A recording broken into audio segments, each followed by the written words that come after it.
রব্বুল আলামিন পৃথিবীর কোনো মানুষ আমার গুনাহ সম্পর্কে জানে না, তুমি আমার গুনাহ সম্পর্কে জানো।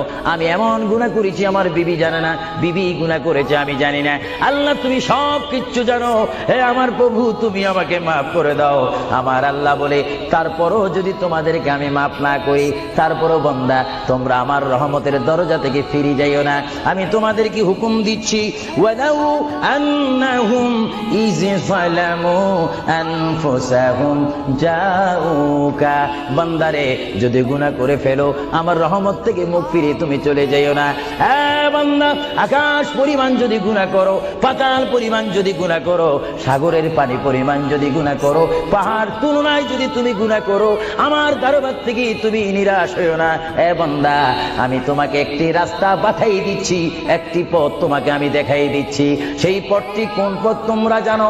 ওয়ালাউ আন্নাহুম ইয যালামু আনফুসাহুম জাউকা, বান্দারে যখন তোমরা বরবাদ হয়ে যাবে তখন তোমাদেরকে একটা পথ আমি তোমাদেরকে দেখাই দিলাম, সেই পথটির নাম হচ্ছে আমার রাসূলের মদিনা। জোরে বলেন সুবহানাল্লাহ।